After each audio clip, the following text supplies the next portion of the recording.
Bonjour à tous, j'espère que vous allez bien, vous êtes en pleine forme.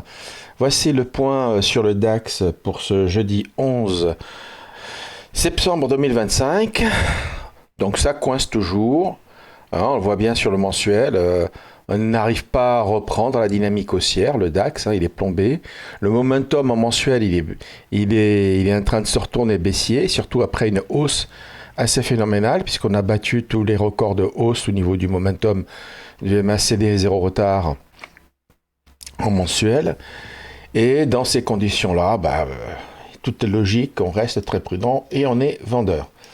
Donc on voit très bien en mensuel que pour le moment, pardon, sur le weekly, pour le moment on reste dans le range weekly, hein, qu'en gros un marché bloqué entre 23 400 et 24 400, hein, un range de 1000 points, donc ça c'est top quand même. Hein.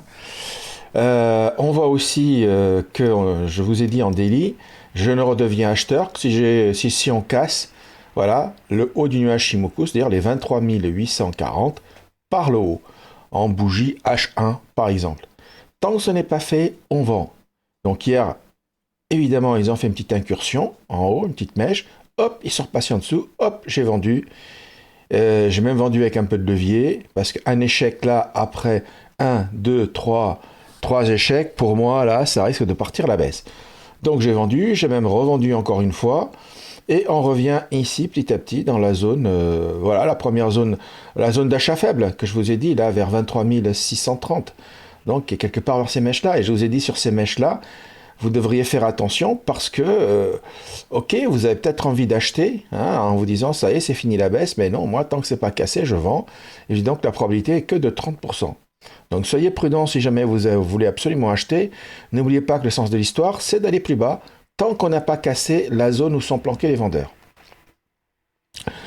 Voilà, évidemment, ils peuvent s'arrêter ici, dans le bas du range, mais ce n'est pas du tout sûr. Vu la dynamique, ils peuvent très bien casser et cette partie partir pour aller rejoindre les 22 200.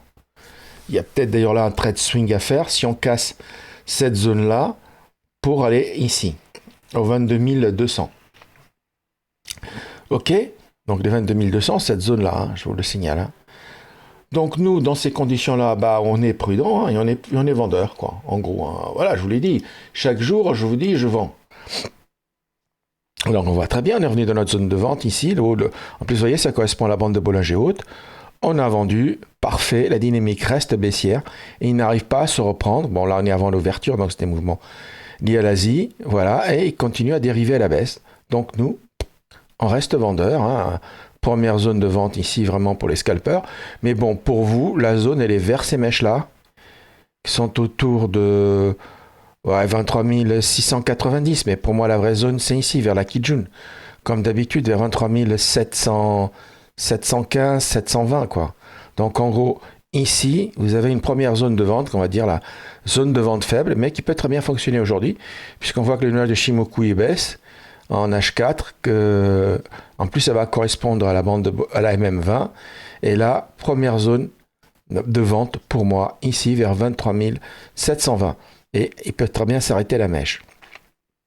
Deuxième zone, évidemment, c'est là-haut, 23 840. Pareil, s'il reviendra, on va se dire, ça y est, ça va casser par le haut. Et moi, si je vois le signal de vente, eh bien, je le prendrai.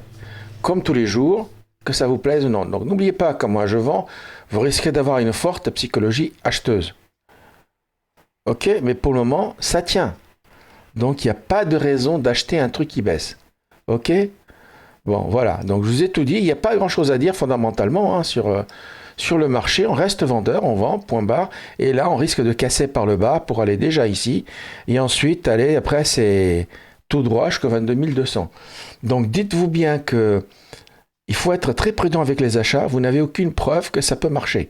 Au contraire, vu la dynamique du marché, vos chances de réussite sont inférieures à 30%. Ok? Voilà, je vous ai tout dit, je vous ai incité à la prudence, je vous ai dit comme tous les jours que je vends tant que cette zone-là est tient et je continue à vendre, que ça plaise ou non. Voilà, je n'ai pas besoin de faire un tour sur le fondamental. Le fondamental, j'ai déjà dit hier. Attention, aujourd'hui, on a les décisions sur les taux d'intérêt de la Banque centrale à 14h15. Le discours de Christine Lagarde, ça va être important pour l'Europe, évidemment. Hein. Les taux, bon, ils vont pas baisser, vont pas baisser, je pense. Je pense que ce qui est prévu, c'est qu'ils restent stables. Mais ça va être très important quand même pour le marché des actions européen, que ce soit le DAX, le CAC, etc. Et enfin, mélangé à tout ça, viendront à 14h30 les chiffres de l'inflation US et savoir qu'est-ce qui est le plus important. Les décisions de la BCE pour l'Europe, elles vont compter, quoi. Mais en même temps, il y aura l'ouverture du marché US à 15h30 et donc du coup les chiffres de l'inflation qui sont d'une importance capitale et ainsi que ceux de les inscriptions du chômage hebdomadaire pour les États-Unis. Alors que les décisions de la Fed, normalement, ça doit être la semaine prochaine, si je ne dis pas de bêtises.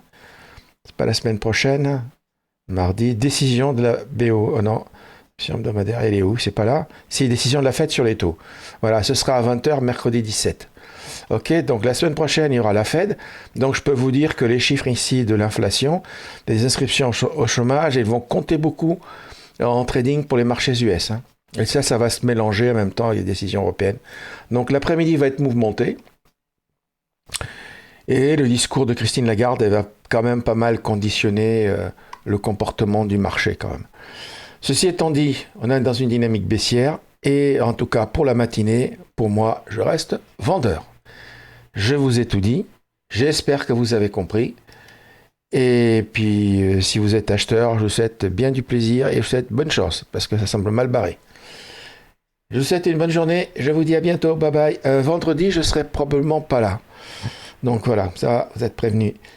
Allez, je vous laisse. Excellente journée à tous. Bye bye.